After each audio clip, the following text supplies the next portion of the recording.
All the time. 지난 한 주간 잘 지내셨습니까?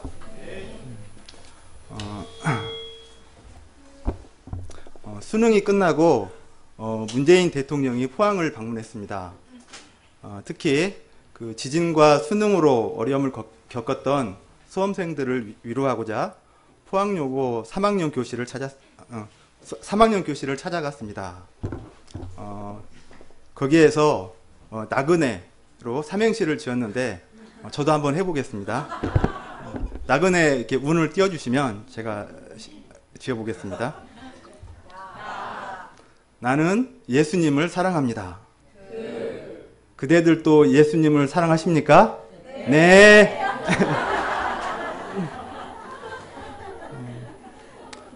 나그네같이 목적 없이 방황하고 질그릇같이 연약한 우리들에게 보배 대신 예수님을 담아주신 하나님께 감사합니다. 12월 성탄 시즌인데 우리 가운데 이 예수님으로 인한 성탄의 기쁨이 충만하길 기도합니다. 오늘 말씀의 제목은 질그릇에 담긴 보혜입니다. 요절 4장 7절 읽고 제가 기도하고 시작하겠습니다. 시작.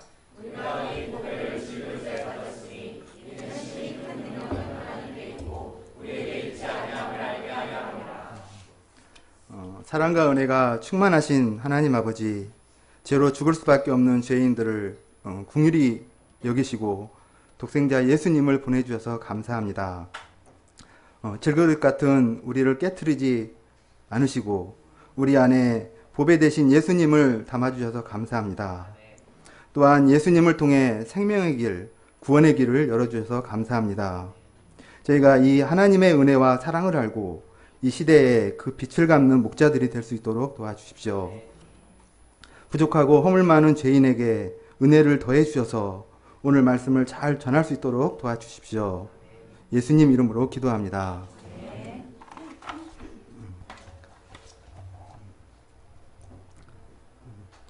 벽산아파트 105동 앞에는 감나무가 한 그루 있습니다. 감이 작아 보이지만 대봉 감나무입니다. 대봉 감이 익어갈 무렵 1층 103호에 사는 분이 엘리베이터 안에 이런 글을 남겼습니다.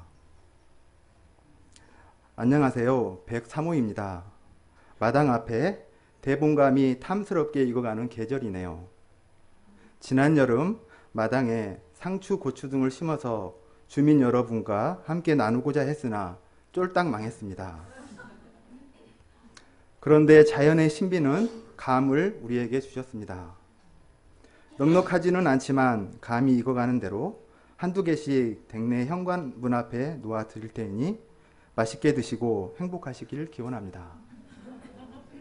이 글을 보고 105동에 사는 많은 분들이 댓글을 남겼습니다.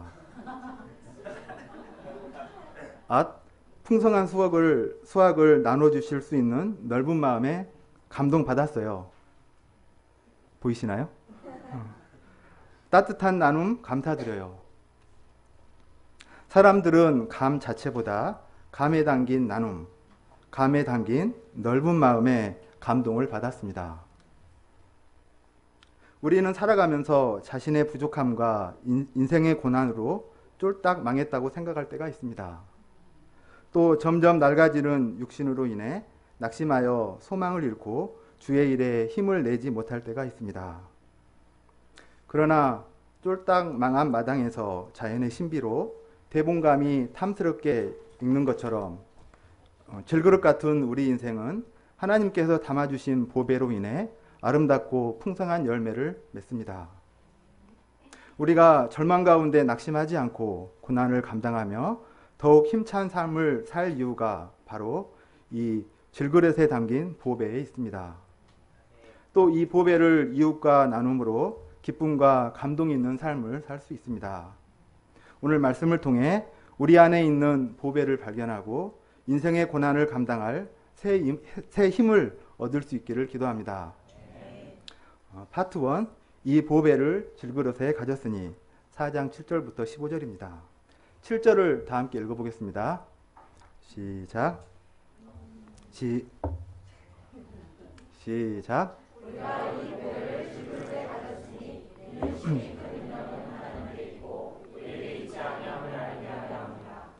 보배 하니까 열국 목자님의 셋째 딸 보배가 생각납니다.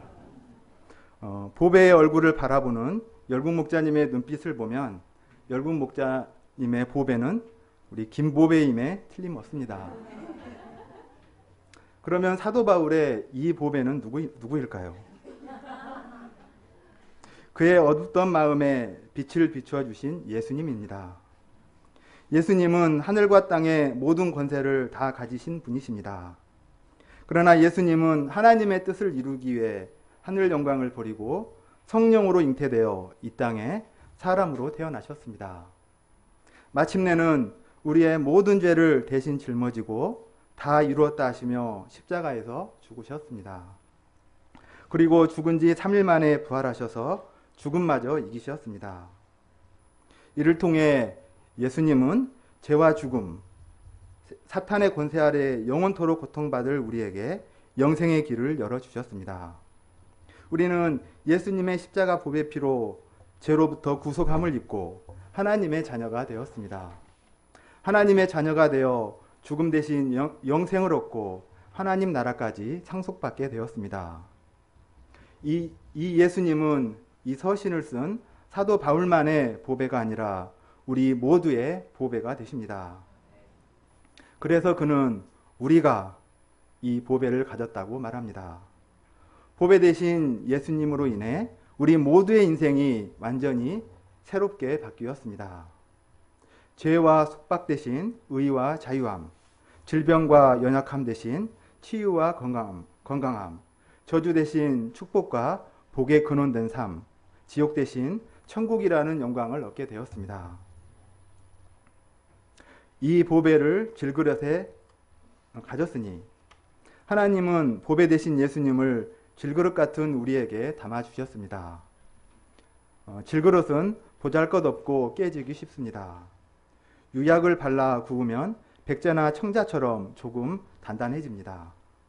어떤 사람은 백자나 청자, 더 나아가 금그릇처럼 강하고 고귀해 보입니다.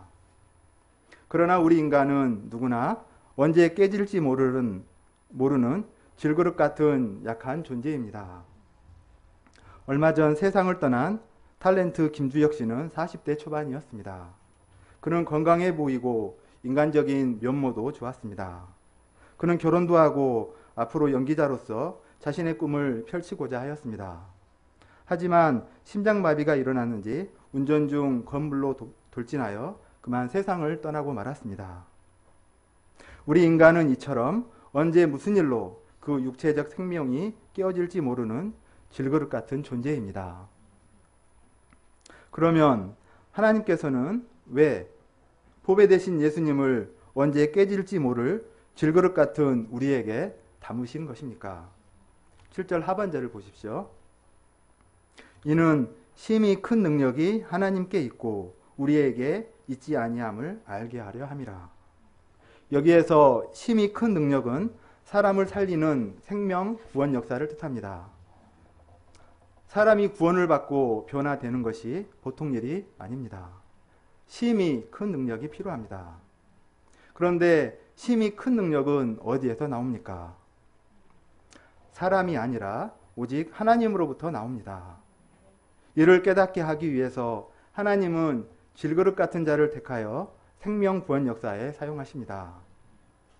자신이 금그릇처럼 단단하고 귀하다고 생각하는 사람은 하나님을 의지하지 않습니다.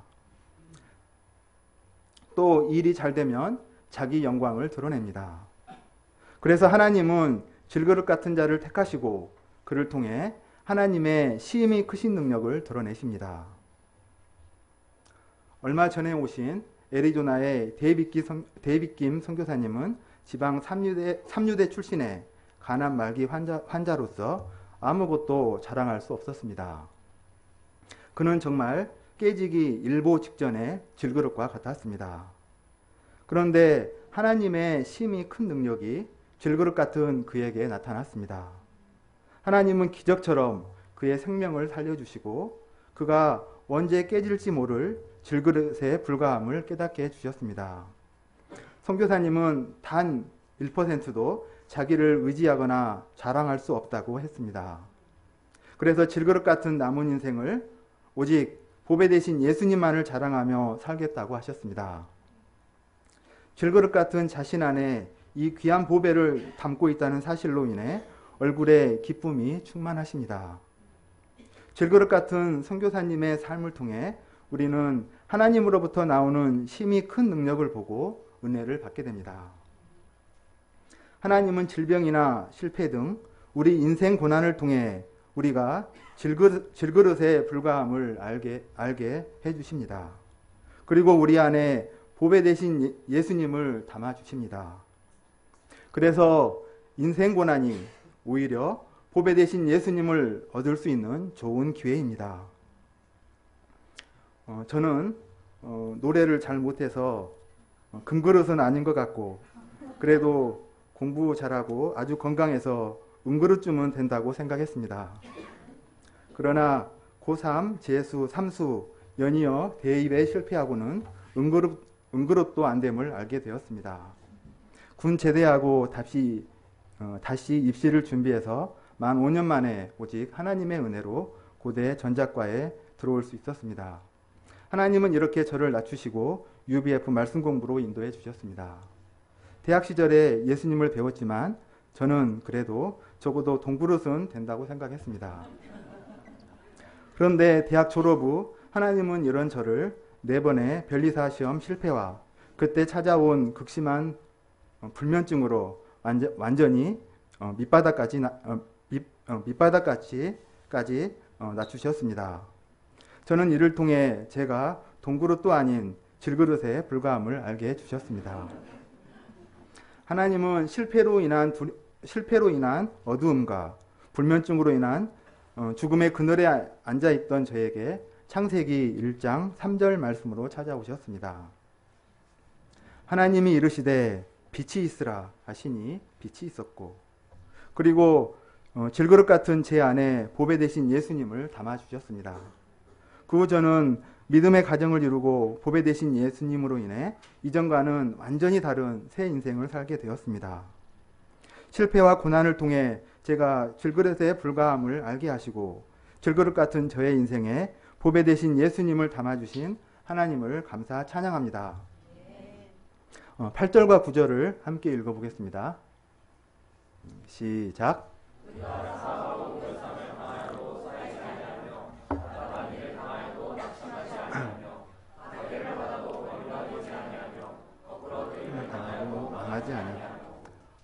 이 세상을 살다 보면 사방으로 우겨쌈을 당하는 일이 굉장히 많습니다. 그러나 사방에서 우겨쌈을 당해도 질그릇인 우리는 둘러싸여 무력해지지 않습니다. 그것은 우리 속에 보배 되신 예수님이 계시기 때문입니다. 예수님의 생명력이 죄와 허물의 우겨쌈, 질병과 고통의 우겨쌈, 실패와 절망의 우겨쌈, 저주와 죽음의 우겨쌈 등 사방의 모든 우겨쌈을 무력하게 만듭니다. 우리 안에는 이미 성부 하나님과 성자 예수님과 성령님께서 들어와 계시므로 우리는 사방으로 우겨쌈을 당하여도 쌓이지 않습니다. 원수가 아무리 우리를 우겨싸도 하나님의 사자가 우리를 둘러 진치고 지켜주십니다. 우리가 세상을 살다 보면 답답한 일을 많이 당합니다. 그러나 우리는 낙심하지 않습니다. 예수님은 우리의 모든 답답함을 다 알고 우리 안에서 일하고 계시기 때문입니다.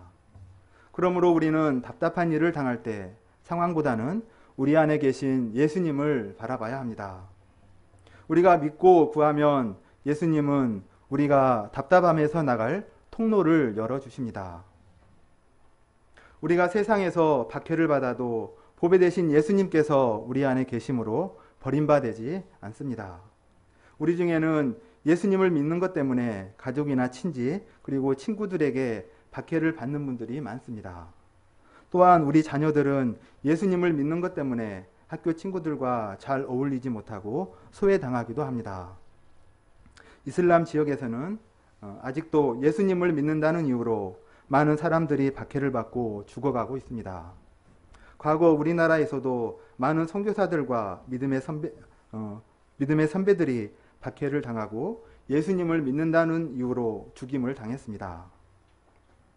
그러나 그들이 박해를 받으며 믿음을 지킨 결과로 우리 후손들이 축복을 누리고 있습니다. 세계 2차 대전이 끝나고 원조를 받은 나라가 150여 국인데 다시 원조를 하는 나라로 바뀐 나라는 우리나라가 유일하다고 합니다. 거꾸로 틀린다는 것은 정말 무서운 말입니다. 그것은 때려 눕혀 죽이는 것을 의미합니다. 우리가 아무리 때려 눕힘을 당해도 죽지 않습니다. 우리 안에는 보배 되신 예수님께서 부활의 능력으로 딱 버티고 계시기 때문입니다. 죽음에서 부활하신 예수님의 생명력이 우리 안에 충만하기 때문입니다. 10절에서 12절을 다 함께 읽어보겠습니다. 시작.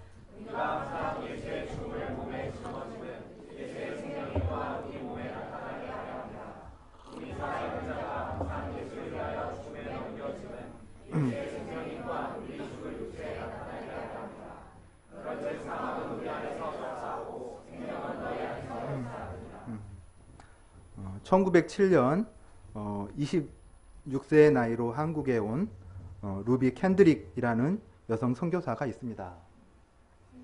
안타깝게도 그녀는 한국에 온 지 9개월 만에 과로와 질병으로 목숨을 잃었습니다.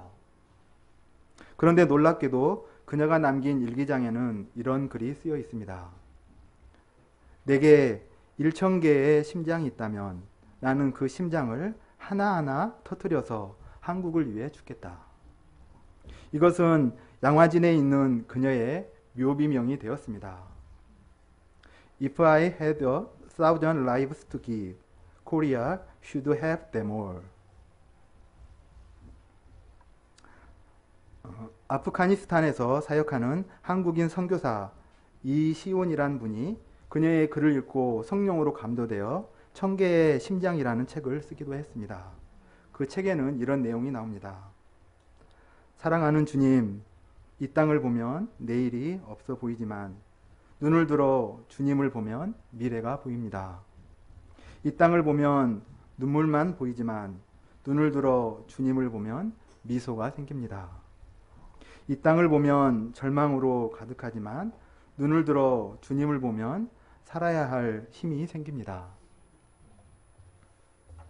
우리가 사방으로 무교쌈을 당하고 답답한 일을 당하고 박해를 받고 거꾸로 트림까지 당하여도 우리가 낙심하지 않고 망하지 않는 이유가 무엇입니까?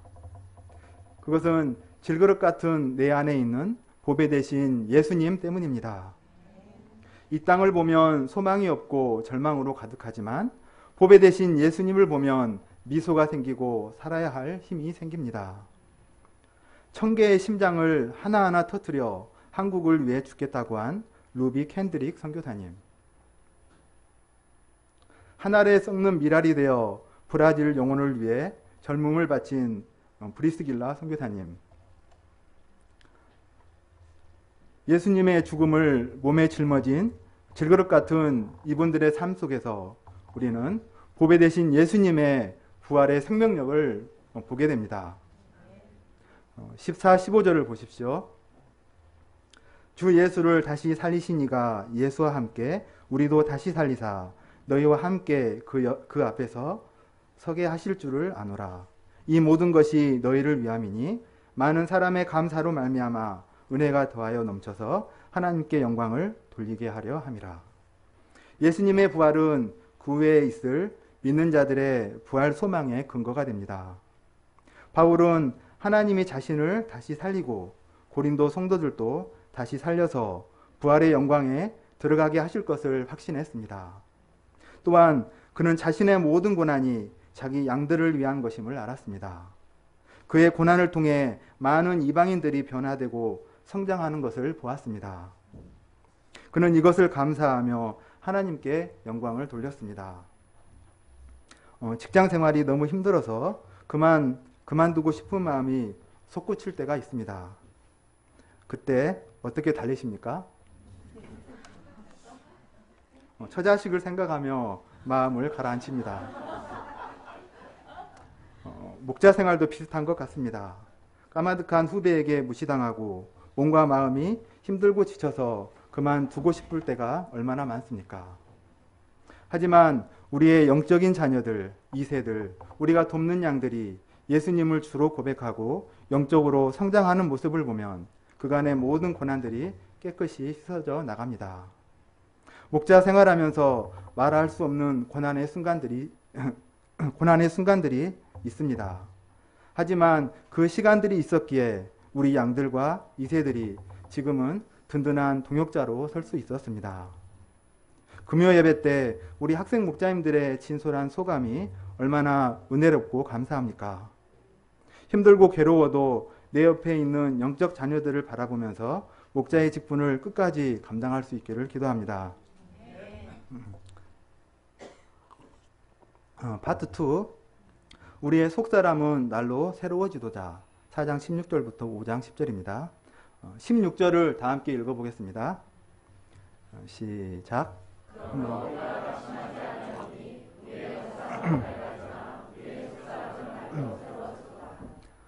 사람들은 나이를 먹을수록 낡아지는 겉사람 때문에 낙심합니다.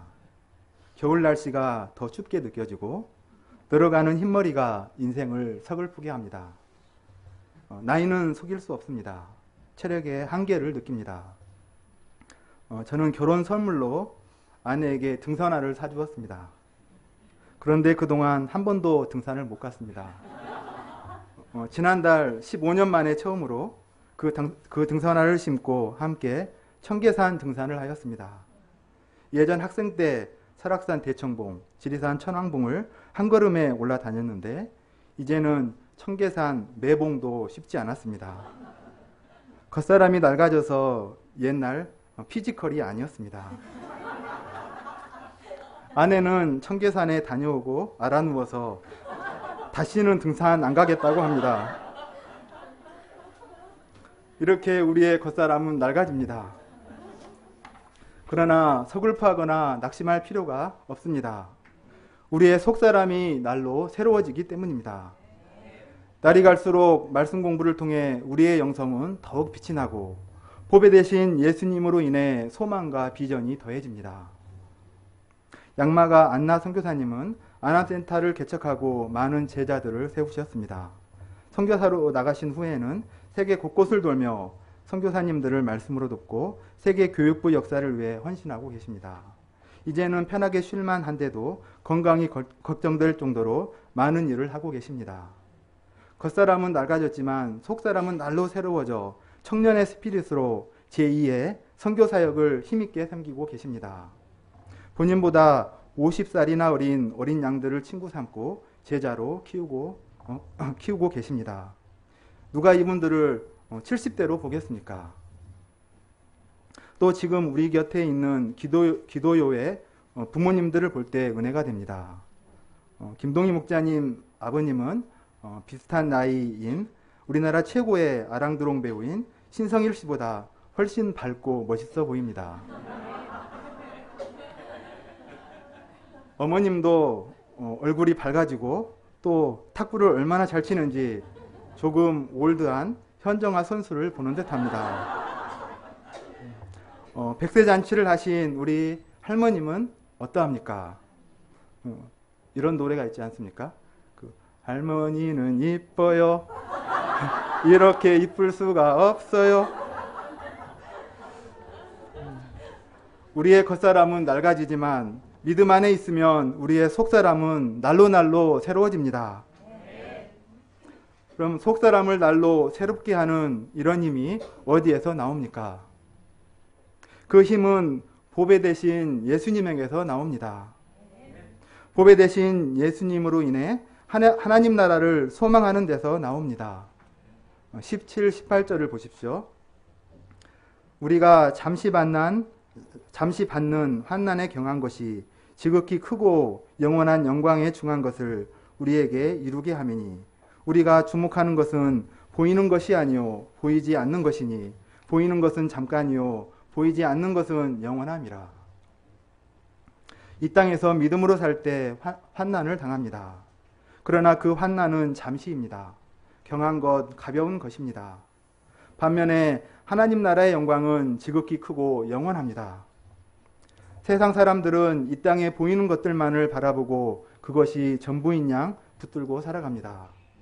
그러나 보이는 것은 잠깐이요, 보이지 않는 것은 영원합니다. 우리는 보배 되신 예수님으로 인해 영원한 하나님 나라를 소망하며 살 수 있게 되었습니다. 우리에게 하나님 나라의 소망을 주시고 우리의 속사람을 날로 새롭게 하시는 하나님을 감사 찬양합니다. 5장 1절을 다 함께 읽어보겠습니다. 시작.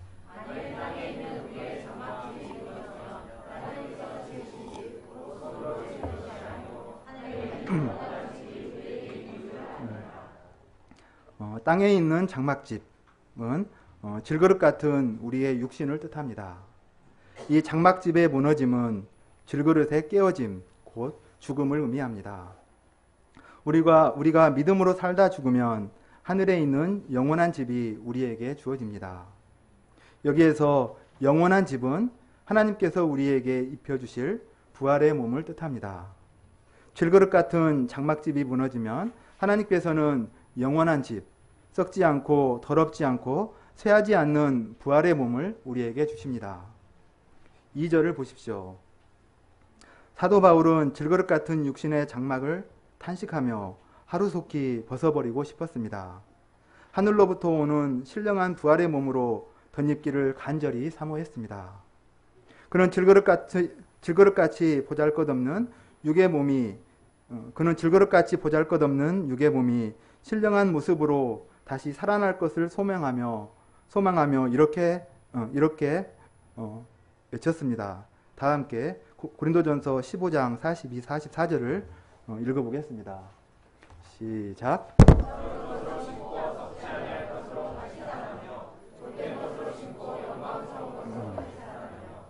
한 것으로 심고 강한 것으로 다시 살아나며 육의 몸으로 심고 신령한 몸으로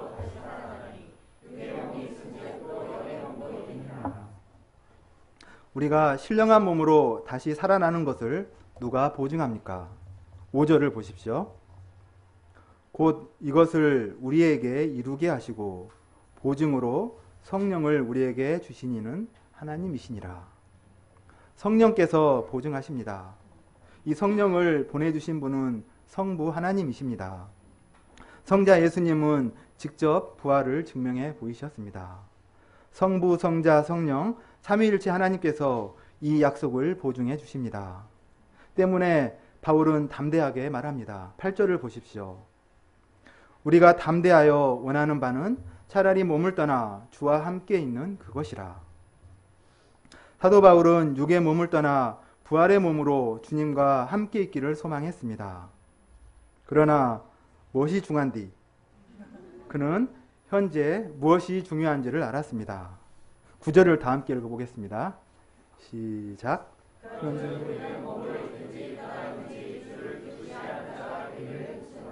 지금은 육의 몸으로 있든지 떠나든지 그것이 중요하지 않았습니다. 그는 오직 주를 기쁘시게 하기를 원했습니다. 그가 주를 기쁘시게 하는 자 되기를 힘쓴 이유가 무엇입니까? 10절을 보십시오. 이는 우리가 다 반드시 그리스도의 심판대 앞에 나타나게 되어 각각 선악간에 그 몸으로 행한 것을 따라 받으려 함이라. 우리의 장막집이 무너질 때 우리는 반드시 몸으로 행한 것을 따라 선악간의 심판을 받습니다. 무엇이 선이고 무엇이 악입니까? 주님을 기쁘시게 하는 것이 선이고 주님을 슬프시게 하는 것이 악입니다. 죽느냐 사느냐 이것이 문제가 아니라 주님을 기쁘시게 하느냐 슬프시게 하느냐 이것이 문제입니다. 바울은 이것을 알았기에 세상에 매이지 않고 죽고 사는 것에 매이지 않고 오직 주님을 기쁘시게 하는 삶을 살 수 있었습니다.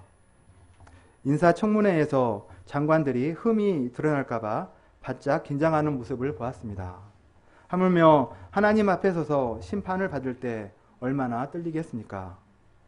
주님 앞에 서서 준엄한 심판을 받을 것을 생각하면 인생을 함부로 살 수 없습니다.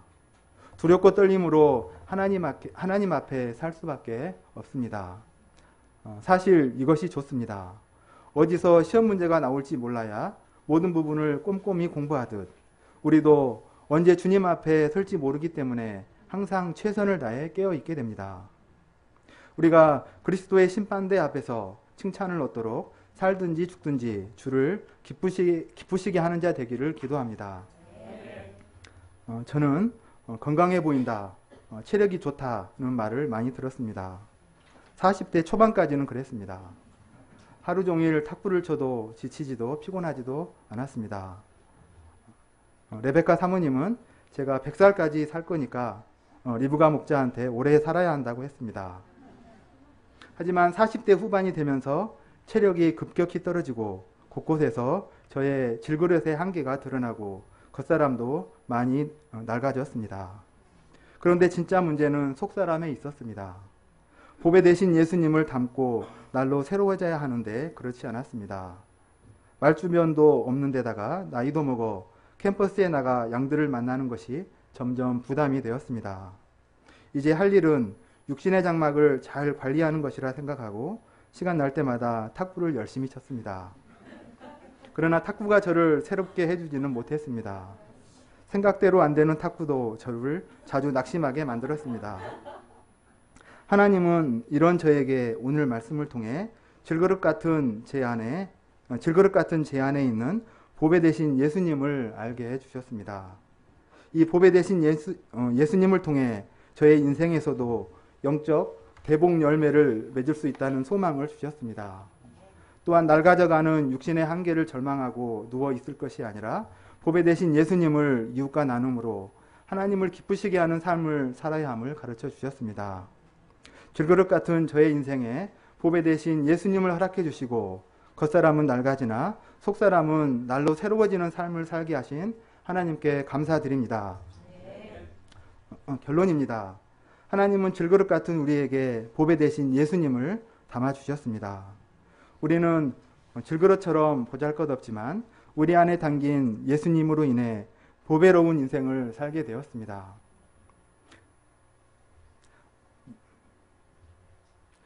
우리의 겉사람은 낡아지지만 우리 안에 담긴 보배 대신 예수님으로 인해 우리의 속사람은 날로 새로워집니다.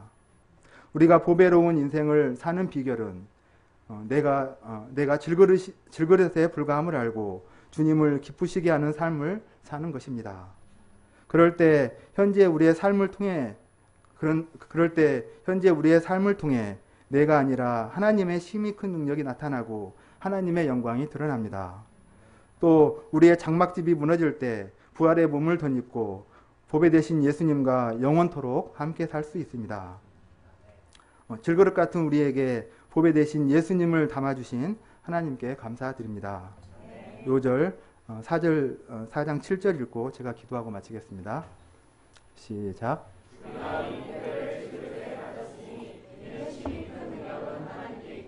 우리에게 있지 않는 사랑과 은혜가 충만하신 하나님 아버지, 질그릇 같은 우리 안에 보배 되신 예수님을 허락해 주셔서 감사합니다. 저희가 질그릇에 불과함을 알고 보배 되신 예수님을 굳게 붙드는 저희들 되게 도와주십시오.